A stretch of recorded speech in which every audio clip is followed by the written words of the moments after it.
Okay, so for chapter 39, we're going to discuss some problems. So the first one I want to do is problem 4. So problem 4 says an electron trapped in a one-dimensional infinite potential well that is 215 picometers wide. So that L is the width is 250, and is in this ground state. So ground state meaning that n equal to 1. How much energy must it absorb if it's to jump up to the state with n equal to 4? So in other words, initially it is at ground state, and then it jump up to the third excited state when n equal to 4, and L is 250 picometers. So for infinite potential well, the energy of the electron, you should use this equation, which is h squared over 2m 2 h squared over am L squared, and then n squared. And L is this, and the initial state is 1. So the change in energy will give rise to the photon emitted by the electron. So absorbed, sorry, because the electron is initially in ground state. So this is n equal to 1, and it wants to jump out to n equal to 4, the third excited state. So it has to absorb a photon. And so the energy of the photon will be the energy difference. So we will use delta E, that's equal to E4 minus E1. And that energy difference has to be equal to the energy of a photon. So this is the energy difference of the electron, and this is the energy of photon. And energy of photon, it's hc over lambda. So from there, we'll be able to determine the amount of energy that has to be absorbed by the electron. In addition to that, you can also calculate the wavelength of light, the wavelength of the photon. It didn't ask you to find a wavelength, but this problem is similar to another one, so I thought I'll just use this one to demonstrate how to do that. All right, so we do this. So we had so we have the E4 minus E1, and plug in the numerical value. You have the h squared, and then you have this, and then 4 squared minus 1. So this gives you 15. And your h, I will use 6.63 times 10 to the negative 34 squared. And I have my 8, and then times the mass of the electron, 9.11 times 10 to the negative 31, times the width, which is 250 times 10 to the negative 12, and you square it. So when you do that, I got a numerical value that's in joules because my H is in joules. But then I want to convert it to EV. So divided the whole thing by 1.6 times 10 to the negative 19, I will get 90.47 EV. So the answer to this question is the electron needs to absorb a photon with 90.47 EV in order for it to change states from the ground state to the third excited states. And then additionally, I want to use that energy to find out, what is the wavelength of the photon. So I set this equal to hc over lambda. Because this is already in EV, so the h value that I use, I'm going to use the one in EV. So the h here, so you rearrange this, you have the lambda that's equal to hc over 90.47, and your h is 4.14 times 10 to the negative 15 times 3 times 10 to the 8th over this value. So you get that your wavelength of the photon is actually 1.372 times 10 to the negative 8 meters. So that is the wavelength of the photon. It's not in the visible range. Okay, but it's the photon nevertheless. And then additionally, we can also calculate the momentum. So the momentum can be calculated using this equation. If you remember, for a photon, you have this h over lambda that you can do, or you can also use the P is equal to E over C. The E here will be this, and over C, that will work as well. But when you use E over C, remember to change that to joules. So that needs to, so you will use this value, this value to calculate for momentum if you're using E over C. But here I use H over lambda. So my H because my lambda is already in meters, so my H has to be in SI unit. So that'll be 6.63 times 10 to the negative 34, and then divided by the 1.372 times 10 to the negative 8. And I found that the momentum of the photon is 4.83 times 10 to the negative 26 kilogram times meter per second. Okay, so these two are the additional one that I calculated, because once you know the energy of the photon, you'll be able to deduce the wavelength and also the momentum of the photon. Okay. All right. So that's a straightforward applications of the expression for the energy of a energy of an electron that is trapped in an infinite potential well, when the electron changes states, a photon is involved, and the energy of the photon is equal to the energy difference of the states of the electron. Okay, so now moving on, the next thing I want to do is the next problem I want to do. Let me see which one I want to do. Okay, I want to do problem 16. A particle is confined to a one-dimensional infinite potential world, just like the picture shows. If the particle is in its ground state, meaning that n equal to 1, what is the probability of detection between there's A, B, C? So what I'm going to do is I'm going to do part C when and then you could do the part A and part B as an exercise. So if you have electron that's traveling infinite potential well, and when it's in ground state, what is the probability of finding electron when the width between 0.27 and 0.75 L? Okay, so in other words, like three quarters of the length, what is probability? So in order to find the probability, first of all, we need to find out what is the wave function, and then the wave function square is the probability density, and then we're going to integrate that probability density from from this lower bound to the upper bound in order to find the probability, to sum up all the probability. Okay, so the procedure is similar to the normalization, but normalization is integrated from negative infinity all the way to positive infinity. Now we're just going to find out what is probability from 0.25 L to 0.75 L. So the way to do it is this. So we will start with writing down the wave function. So you have the wave function and n equal to 1. So here I label that as 1. So psi of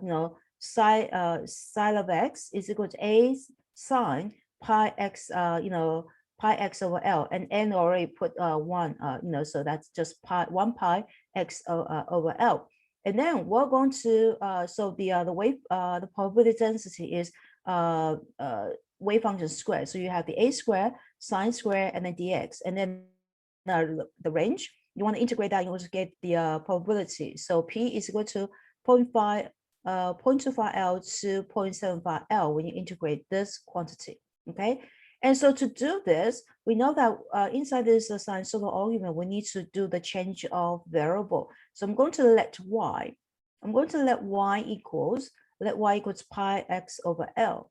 So when you do that, then of course, when you dy, this becomes pi L and then dx. So so then we're going to replace this so this term becomes a squared and then sine y squared, and then your dx will just be L over pi dy.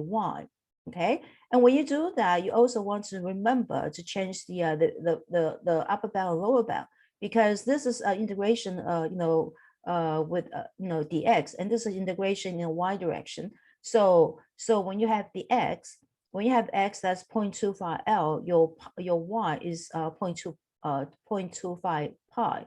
When your x is 0.75 L, when you use this equation, then you get that your y is 0.75 pi. All right, so this you will get a squared, and then you have the L and pi. I'm just move it outside the integral. So you have the sine y squared dy. And then knowing that your the amplitude of the wave is always square root of 2 over L, So a squared is 2 over L. And then so you have a squared. When you replace a squared with this expression, you get 2 over pi. Okay. And then, so what is this? So when you integrate this, remember that this is equal to this. So we're just going to directly utilize this expression. So this is 1/2 y minus 1/4 sine 2y, and then this is the range. So then we're going to plug in the numerical value. So you still have the 2 over pi, and then you have the 1/2. The first one is 0.75 pi, and then minus a quarter sine of, when this multiplied by 2, that gives you 1.5 pi. Okay, and then minus, so this is the upper bound minus the lower bound. The lower bound is 0.25 pi, and then divided by 2 minus and then minus 1/4 sine of 0.5 pi. So when you do this, I think the best way to do it is write down your equations and write down the procedures and make it into a calculator. Because if you just do the whole thing in your calculator, it's very likely that you're going to miss some parentheses, miss a sign, and you're going to get the wrong number. So you can see that I laid it out like this. That is because it's the way for you to track, to go back and say, okay, did I do something wrong or something like that? So don't try to, key in those numbers in your calculator in one take. You should actually do it this way. All right, so let's see what does that give us. So on the outside, you still have 2 over pi, and this is of course divided by 2. That's 0.375 pi, and 1.5 sine of 1.5 pi gives you -1. So negative, that gives you positive a quarter. And then this is minus, after you divide it by 2, 0.125 pi, and then sine of 0.5 pi is positive. So this is -1/4, but you have negative that becomes positive. So then you will get pi over 2, and then you have this. So you will get, you sum this 2, that gives you 0.25 pi, and you sum this 2, that gives you 1/2. So we add it together and multiply by 2 divided by pi, you get 0.8183 as your numerical value. So what does that mean? It means that there's about 81.83% of the chance to find the electron within this range. So you can see that the total probability is 100%. So within this range, within 3/4 of the length, the probability of finding electron definitely is pretty high. It's about 81.83%. Okay. So the other thing I want to caution you is that sometimes, if I want you to find the probability of, so this is a diagram. So if I wanted to find the probability of finding electron outside, let's say from this place to this place, then of course you just this will be a lower range, and that will be an upper range. What about if I want you to integrate from this range to, let's say, this range? So you will still set out like this. But then when you do the actual calculation, knowing that there's no wave function in this range, so your range, you should change that from 0 to this value, instead of using this value as your lower bound and that value as your upper bound, because there's no wave function inside here. So so you should start from where there's a wave function and then go from there. Okay. All right. Same thing for the other side as well. Okay. So the next thing I want to do, the next problem I want to do is problem 31.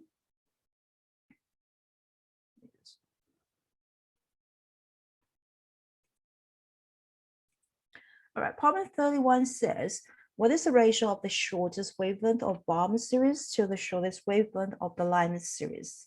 All right, so shortest wavelength, meaning that the energy difference must be the largest, because energy and wavelength, they are inversely proportional to each other.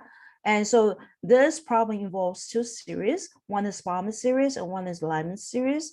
And the energy of the electron for the hydrogen is negative 13.6 and over n2. Okay, n square, I'm sorry, over n square. And Balmer series is for any emission lines or absorption line that ends or start with a quantum number 2. And Lyman series is the emission absorption line that start with the quantum number that is equal to 1. Okay, so that's that, you know, that so that's the basically definition of Balmer series and Lyman series. One has to involve n equal to 2, one has to involve with n equal to 1. So the principle to go by is that shortest wavelength, meaning that the energy change has to be largest. If you remember the spectrum, let's say this is the n equal to 1, and of course you have the n equal to 2, n equal to 3, and all this higher energy level. So you can see that in order for the largest energy change which is required, we want the energy change to be largest from the energy level diagram. We know that if you have the one that involves n equal to 1, the next one, the one that will produce the largest energy difference will be when n is infinity. Just so that you have the largest energy change. If you have a neighboring state, let's say n equal to 1, n equal to 2, this energy difference will be the smallest. If the energy difference is smallest, meaning that it has the longest wavelength. Okay, so because here, problem says that what is the wavelength when the energy when it's shortest, meaning that the energy difference is largest. So going by this principle, we know that for Balmer series, then involves two states. Balmer series involves two states. One is n equal to 2, and one involves infinity. Okay, so we set up equation like this, so that the energy of the photon is the energy difference between these two states. So you have negative 13.6 over 2 squared minus negative 13.6 over infinity squared. So this of course gives you 0. So what you have here is negative 13.6 over 4. Okay, and that is equal to the energy of the photon.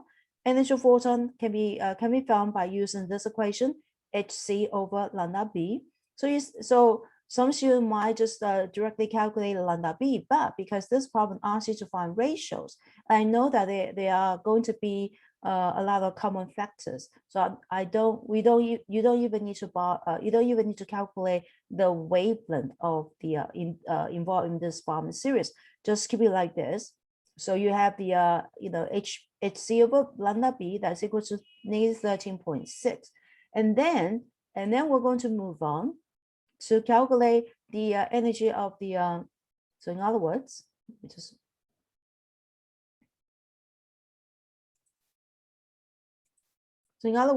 your lambda b is equal to, can be expressed like this. That will be hc times 4 divided by negative 13.6.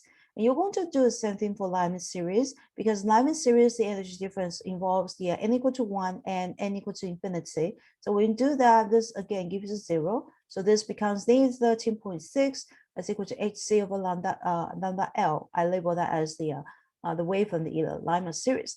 So your lambda L is equal to negative hc over 13.6. So we have this two expression, and the problem asks you to find the ratio. So then the next thing will be just find the ratio.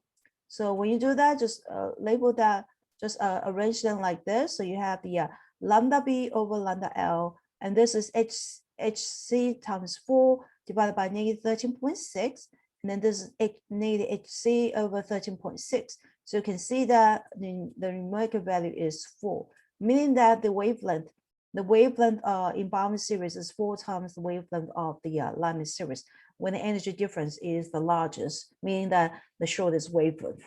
Okay, so that's basically a neat application of the energy of electron in for hydrogen electron, and also that involves a photon.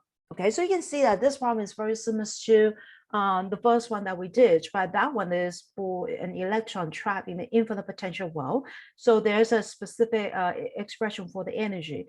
Now, when you have a hydrogen electron, then the energy expression is negative 13.6 over the n squared. Okay, alrighty. So the next one I want to do is 50. Okay, so problem 50 says LiLA wavelength 102.6 nanometers is emitted by a hydrogen atom.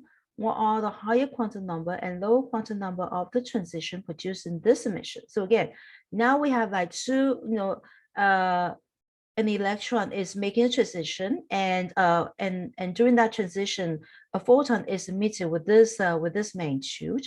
So based on this information, can we deduce the what are the two states involved in given giving rise to this photon with this wavelength? And then once you know the lower and the lower quantum number and the higher quantum number, can you deduce the name of the series? Okay. So what we do is that we know that the wavelength is 102.6 nanometers and involves the two different quantum states. So we can say delta E, the change in energy, is negative 13.6, and NF squared and minus negative 13.6 NI squared. So so basically, we're finding the absolute value of the difference. So the which one goes goes in either Ni or Nf doesn't really matter because it is the energy difference. Okay, so when you do this, so you have the negative 13.6 as a common factor that's factor out. So you have 1 over n, that just say ni squared minus 1 over nf squared. Ni indicate one quantum number, and then and this one will be the other quantum number. So then this energy change has to be equal to the energy of the photon, which is hc over lambda. So we have the h, we use the SI unit. C is SI unit, and lambda is this value. Remember to multiply that by 10 to the negative 9, and so we get the energy of the photon, which is 1.9385 times 10 to the negative 18 joules. Use this number divided by 1.6 times 10 to the negative 19 will convert it to energy in EV. So we got the change in energy is 12.116 eV. And so this means that the energy difference must be equal to this value. Okay, so we have the 13.6, this, and that's equal to 12.116. So then, so you have the this quantity has to be equal to this. So then, after you run through, a few possibilities, you can start with the, you can start with the 1. You can start with the, one of them is 1, just a wild guess, and then your NF will be either, and then you start from 2 and 3 and 4 and see which one that gives you this value. Now, if one, this just so happen that one of the state is what involves n equal to 1, which is the Lyman series. But if it is not the case, if after you start with the 1, and then and then this becomes 2, 3, 4, and doesn't give you any number that's close to this, then you have to scratch that and start with the n equal to 2, and then you will go from 3, 4, 5 to see whether you get this this value. But it just so happened that one of them is 1, so we only need to do this the n equal to 1 series. So the higher quantum number is n equal to 4, and the lower quantum number is n equal to 1. So this is ground state, and this is the second excited states. Okay, and so so this is what we call the when there's a quantum number involves 1, and that has to be the Lyman series. Okay, so this is basically, again, applications of the energy difference of the electron that's equal to the energy of a photon. Okay.